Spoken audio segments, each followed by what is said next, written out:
छत्रपती संभाजीराजांना संगमेश्वरावरती कैद झाली आणि तिथून मात्र मुकरब खानाने बहादूरगडाकडे म्हणजे धर्मवीरगडाकडे कूच केली.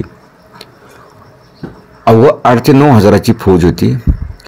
मग एकाही मराठा सरदाराने संभाजी महाराजांना सोडवण्यासाठी प्रयत्न केला नाही का, असा एक प्रश्न येतो.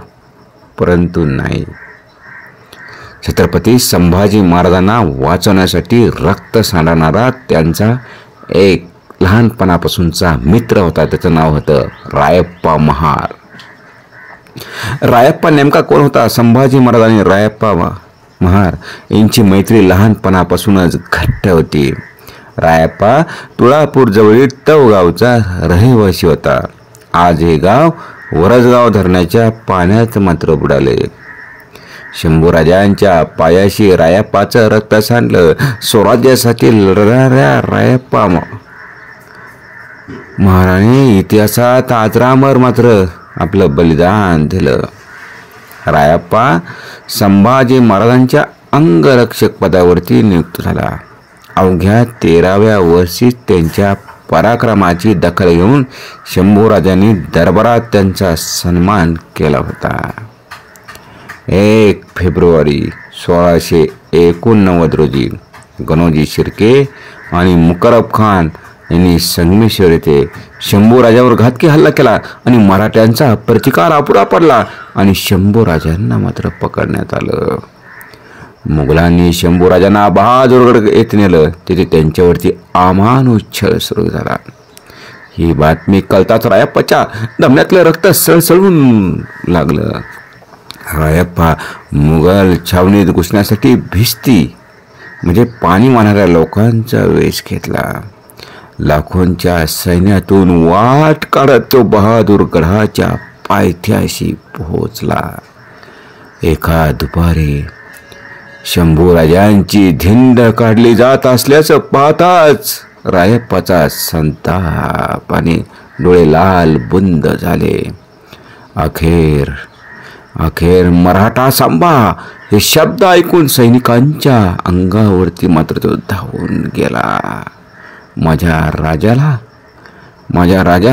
मराठा आणि संभा बोलला. एवढाच राग मात्र रायप्पाला रायप्पा चवताळून उठला. परंतु अवघे 1-2 मित्र साथीला आणि संभाजी राजांची नजर झाली. राज, हाच तुमचा रायप्पा तुमच्या चरणावरती मात्र ध्येय सोडतोय.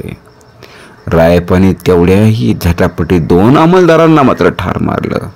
त्याच्या या भीषण हल्ल्याने मात्र औरंगजेब हादरला. पण मुघल सैन्याने त्यांच्यावरती असंख्य शमशिरीचे वार केले आणि आपल्या ह्या मराठी मावळ मातीच्या धाकल्या धन्यासाठी त्यांच्या निष्ठावंत मावळ्याने मात्र आपलं रक्त मात्र धन्याच्या पायावरती वाहिलं, नव्हे मस्तकच वाहिलं. अशा ह्या रायप्पासाठी मात्र मानाचा मुद्रा कमीच पडेल. कारण ह्या रायप्पाने खऱ्या अर्थाने छत्रपती शंभूराजांना सोडवण्यासाठी शेवटचा प्रयत्न केला, पण तो प्रयत्न मात्र निष्फळ ठरला. आज 14 फेब्रुवारीला छावा चित्रपट मात्र रिलीज झाला. हिंदीमधून संपूर्ण भारतभर मात्र संपूर्ण चित्रपटगृह फुल झाले. खूप गल्ला बी जमला.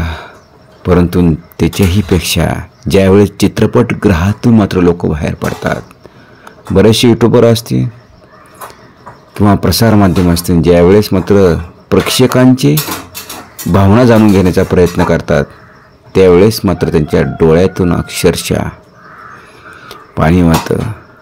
का? कारण त्यांना वाटतं खरंच आपला राजाला किती जबरदस्त मारलं, किती छळून मारलं, परंतु माझे राजा ना झुकला ना वाकला. बस फक्त आणि फक्त धर्मासाठी इथल्या मानवतेसाठी, मानवता वाचण्यासाठी माझ्या राजाने बलिदान दिलं. फक्त आणि फक्त ह्या राष्ट्रासाठी बलिदान देणारा माझा संभाजीराजे, जगातला एकमेव राजा, कधीच तह करून मागं न फिरणारा, गिनीज बुकामध्ये नोंद माझ्या राजाची, अशा माझ्या राजाला मात्र मानाचा मुद्रा. आपण प्रत्येकाने चित्रपटगृहामधून जाऊन बघितलं पाहिजे.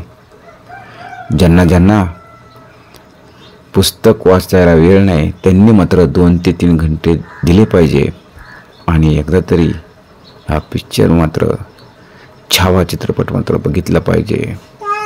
तेव्हा माझा राजा मात्र कळेल माझ्या राजाचा त्याग काय होता. जय शिवराय, जय शंभूराय.